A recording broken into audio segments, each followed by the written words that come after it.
नमस्कार, बहुत स्वागत है आपका। आप देख रहे हैं किस्मत कनेक्शन और मैं हूं आपके साथ शैलेंद्र पांडे।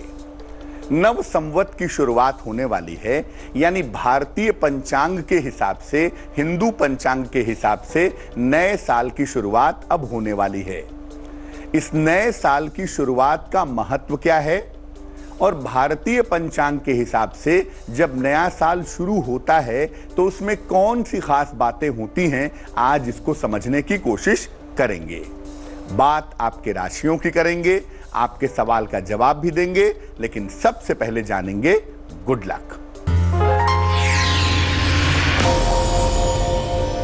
देखिए, नव संवत का जो पहला दिन होता है, जब भारतीय पंचांग के हिसाब से नया साल शुरू होता है, तो उस दिन किसी धर्म स्थान पर जाकर के, किसी मंदिर में जाकर के, किसी पूजा स्थान पर जाकर के अपने जीवन के लिए प्रार्थना जरूर करनी चाहिए। ऐसा करने से जो पूरा साल है, जो पूरा संवत है, वो निश्चित रूप से उत्तम बना रहता है। सबसे पहले जानते हैं कि हिंदू नववर्ष की या भारतीय नववर्ष की विशेषता क्या है। देखिए, हिंदू धर्म में या भारतीय परंपरा में चैत्र शुक्ल पक्ष की प्रतिपदा को, चैत्र शुक्ल की पहली तारीख को नव संवत की शुरुआत होती है, नए साल की शुरुआत होती है। इसे भारतीय नववर्ष भी कहा जाता है। इसका आरंभ महाराज विक्रमादित्य ने किया था, इसीलिए इसको विक्रम संवत भी कहते हैं। इस दिन से वासंतिक नवरात्र की शुरुआत भी होती है, यानी जो वसंत वाला नवरात्र है, जो मार्च अप्रैल वाला नवरात्र होता है, उसकी शुरुआत भी इसी समय से होती है। इस दिन से सूर्य तकरीबन इसी समय से सूर्य भचक्र की पहली राशि मेष राशि में प्रवेश करते हैं। तकरीबन वही समय होता है जब धीरे धीरे वसंत समाप्त होता है, धीरे धीरे गर्मियों की शुरुआत होती है और सूर्य अपनी सबसे प्रिय राशि मेष राशि में तकरीबन इसी समय प्रवेश करते हैं। इस समय ऋतुओं में और प्रकृति में भी परिवर्तन आरंभ हो जाता है, यानी ये ऐसा नया साल है जिस समय वाकई में सब कुछ नया दिखाई देता है, सब कुछ नवीन हो जाता है। इस बार नव संवत्सर, इस बार भारतीय नया साल 6 अप्रैल से आरंभ होने जा रहा है। चर्चा को आगे बढ़ाएंगे, लेकिन इस बीच मेष, वृष और मिथुन राशि का राशिफल।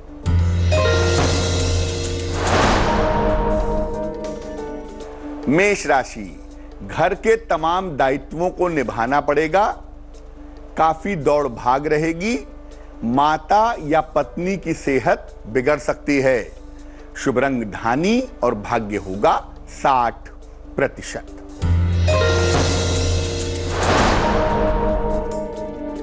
वृष राशि, किसी पुरानी समस्या का हल निकलेगा, धन का खर्च आपका बढ़ सकता है, किसी छोटी यात्रा पर आप जा सकते हैं। शुभ रंग आपका गुलाबी और भाग्य होगा 70%।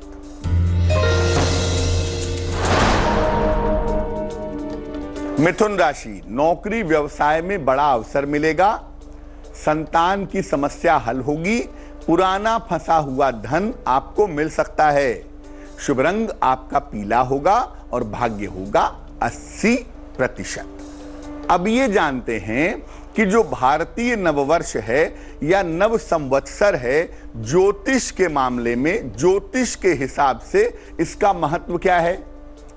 देखिए, जो नया साल होता है, नव संवत होता है, उसका एक विशेष नाम होता है और इसका एक विशेष फल होता है। इसके अलावा पूरे साल के लिए, पूरे संवत के लिए ग्रहों का मंत्रिमंडल भी होता है। इसी मंत्रिमंडल के ग्रहों के आधार पर पूरे साल के लिए, पूरे संवत के लिए शुभ और अशुभ फलों का निर्धारण किया जाता है। मौसम कैसा रहेगा, अर्थव्यवस्था कैसी रहेगी, जनता कैसी, सुरक्षा कैसी, कृषि कैसी, यहां तक कि बरसात कैसी होगी, इसकी भी गणना इसी मंत्रिमंडल के आधार पर की जाती है।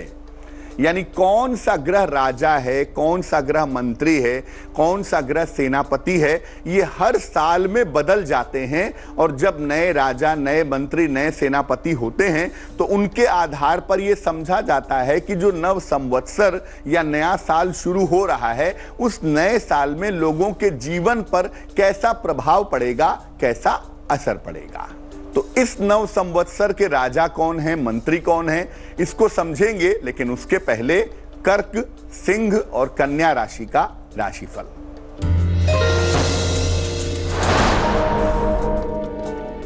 कर्क राशि, कोई महत्वपूर्ण अवसर मिल सकता है, तनाव और दबाव कम होगा, आंशिक रूप से धन का लाभ होगा, शुभ रंग सुनहरा और भाग्य होगा 75%।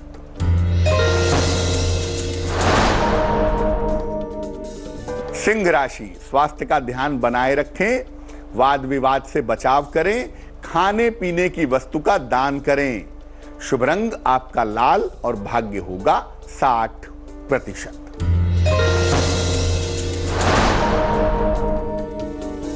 कन्या राशि, खूब दौड़ भाग आपको करनी पड़ेगी, नौकरी में आपके पद परिवर्तन होगा, अचानक धन की प्राप्ति भी आपको अवश्य होगी, शुभ रंग आपका नीला और भाग्य होगा 70%। इस बार के नव संवत्सर में ग्रहों का मंत्रिमंडल क्या है, इस पर चर्चा करेंगे। लेकिन इसके पहले आपका सवाल। गुड़िया ने हमें सवाल लिखा है, उत्तर प्रदेश से लिखती हैं, जन्म की तारीख है 23 फरवरी 1992 1992, जन्म का समय दोपहर में 2:40, जन्म का स्थान है लखीमपुर उत्तर प्रदेश। लिख रही हैं कि क्या प्रशासनिक सेवा की तैयारी इनको करनी चाहिए और क्या कुंडली में सरकारी नौकरी के योग हैं या नहीं हैं। देखो, आपको मैं बता दूं कि आपकी कुंडली में गवर्नमेंट जॉब पाने के, सरकारी नौकरी पाने के योग बहुत प्रबल हैं। आप निश्चित रूप से सरकारी नौकरी पा सकती हैं, इसमें कहीं कोई दो राय नहीं है। लेकिन प्रशासनिक सेवा में आप जाएंगी, इसकी संभावना थोड़ी कमजोर दिखाई दे रही है। प्रयास करने पर शिक्षा के क्षेत्र में, टैक्सेशन के क्षेत्र में या क्लरिकल जॉब या कोई ऑफिशियल जॉब आपको सरकारी विभागों में निश्चित रूप से मिल सकती है। और इसका जो उत्तम समय होगा वो होगा 2021 और 2022, जब आपको गवर्नमेंट जॉब मिलने की संभावना बनती है। कंसंट्रेशन थोड़ा कमजोर है, उसे बेहतर करने के लिए एक पन्ना बनवा करके पहन लें। 6-7 रत्ती का पन्ना चांदी की अंगूठी में, दाहिने हाथ की सबसे छोटी उंगली में, बुधवार की शाम को पन्ना पहनने से आपको लाभ होगा। अब ये जानते हैं कि इस बार के नव संवत में, इस बार के भारतीय नववर्ष में ग्रहों का मंत्रिमंडल कैसा है, कौन से ग्रह कहां बैठेंगे और उनका प्रभाव कैसा होगा। सबसे पहले जानिए कि जो 6 अप्रैल से भारतीय नववर्ष शुरू हो रहा है, ये विक्रम संवत 2076 है। इसका नाम है परिधारी। इस संवत का यानी इस साल का राजा है शनि और मंत्री हैं सूर्य। राजा शनि होने की वजह से वर्षा कम होगी इस साल में, विवाद होंगे, असंतोष होंगे, अपराध और अनाचार से समस्या जैसी स्थिति बार बार बनेगी। मंत्री चूंकि सूर्य होंगे, इसलिए राजकीय कार्यों से, सरकार की नीतियों से लोगों को समस्या होगी, देश का माहौल तनावपूर्ण होगा। लेकिन जो जुडिशरी है, जो कानून है, जो न्यायपालिका है, उसकी ताकत बढ़ेगी। धान्य मंत्री यानी जो अनाज से संबंध रखते हैं, कृषि मंत्री भी कह सकते हैं, धान्य मंत्री मंगल और चंद्र होंगे। पूर्व और पश्चिम के अलग अलग धान्य मंत्री होते हैं, तो कुल मिलाजुला के कृषि मंत्री जो हैं वो मंगल और चंद्रमा होंगे। अतः अनाज और पैदावार की स्थिति मिलीजुली रहेगी और किसानों को थोड़ी दिक्कतें होंगी, कृषक वर्ग को समस्या होती हुई दिख रही है। वित्त मंत्री, फाइनेंस मिनिस्टर मंगल होंगे, इसीलिए देश की जो आर्थिक स्थितियां हैं वो बहुत ज्यादा अच्छी नहीं रहेंगी। और व्यापारी जगत में जो लोग व्यापारी हैं, कारोबारी हैं, उनके जीवन में असंतोष रहेगा, डिससैटिस्फैक्शन रहेगा। रक्षा मंत्री शनि हैं, इसलिए देश की शक्ति बढ़ेगी, शत्रुओं और विरोधियों पर विजय मिलेगी। नव संवत के पहले दिन अपने घर में ऐसा क्या करें कि इस नव संवत के पहले दिन से हमारा जीवन बेहतर होना शुरू हो जाए, इस पर भी चर्चा करेंगे। लेकिन उसके पहले तुला, वृश्चिक और धनु राशि का राशिफल।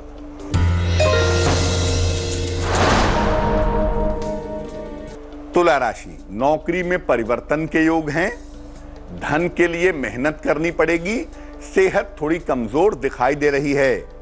शुभ रंग सफेद और भाग्य होगा 65%।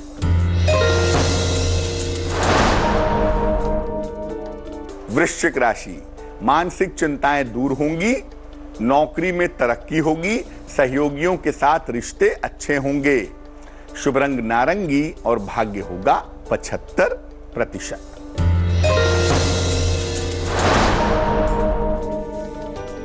धनु राशि, करियर में समस्या हो सकती है, स्थान परिवर्तन के योग बन रहे हैं, सफेद मिठाई का दान करें तो बहुत अच्छा रहेगा। शुभ रंग आपका पीला और भाग्य होगा 60%। अब ये जानते हैं कि नव संवत के पहले दिन क्या करना चाहिए ताकि पूरा संवत, पूरा साल आपके लिए मंगलमय हो। देखिए, प्रातः काल सुबह के समय स्नान करके सूर्य भगवान को अर्घ दीजिए, सूर्य भगवान को जल दीजिए, घर के मुख्य द्वार पर वंदन वार लगाइए, अपने इष्ट देवता की या इष्ट देवी की विधिवत पूजा करिए, हाथ में सुगंध लेकर, अक्षत लेकर, पुष्प लेकर और जल लेकर के नव संवत की पूजा करिए।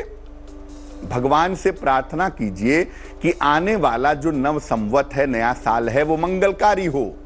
और नव संवत के दिन नीम के कोमल पत्ते और जो मौसम के फल होते हैं, फूल होते हैं, उनका चूर्ण बनाइए। उसमें काली मिर्च, नमक, हींग, जीरा, मिश्री, इमली और अजवाइन मिलाकर के गोली बनाइए और इसको खाइए। ऐसा माना जाता है कि इसको खाने से रक्त विकार नहीं होता और अगर शरीर में कोई रोग है तो निश्चित रूप से शांत रहता है और पूरे वर्ष स्वास्थ्य अच्छा बना रहता है। और नव संवत के पहले दिन घर में अच्छा माहौल रखिए, आनंद मनाइए, घर में तनाव जैसा कोई काम मत कीजिए। चलिए अब जान लेते हैं मकर, कुंभ और मीन राशि का राशिफल।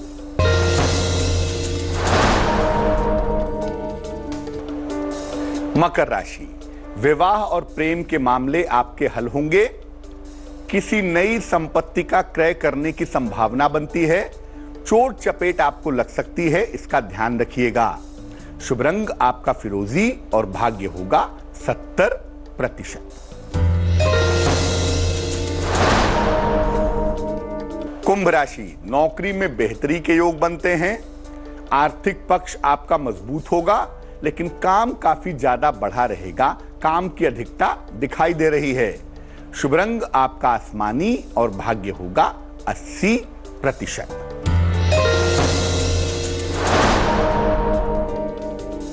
मीन राशि, आपकी सेहत उत्तम रहेगी, रिश्तों की समस्या हल होगी, आर्थिक स्थिति में सुधार होगा।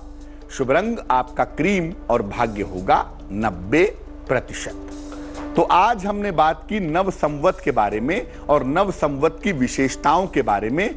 अब जान लेते हैं क्या है आज की सलाह। अगर आप चाहते हैं कि आपके पर्स में हमेशा पैसा रहे तो क्या करेंगे? एक पीतल का या सोने का छोटा सा चौकोर टुकड़ा ले लीजिए, इसको गंगा जल से धो करके शुद्ध कर लीजिए और इसे अपने पर्स में डाल दीजिए। पर्स में आपके पड़ा रहेगा। हर महीने इसे गंगा जल से धो करके शुद्ध करते रहिए, आपके पास निरंतर पैसा आता रहेगा। तो आज के लिए किस्मत कनेक्शन में बस इतना ही। फिर होंगे हाजिर किसी नए विषय के साथ, आपकी समस्याओं के समाधान के साथ। तब तक के लिए मुझे दीजिए इजाजत। लेटेस्ट खबरों के लिए यूं ही देखते रहिए तेज, और इस वीडियो के पसंद आने पर लाइक, शेयर एंड सब्सक्राइब करना ना भूलें।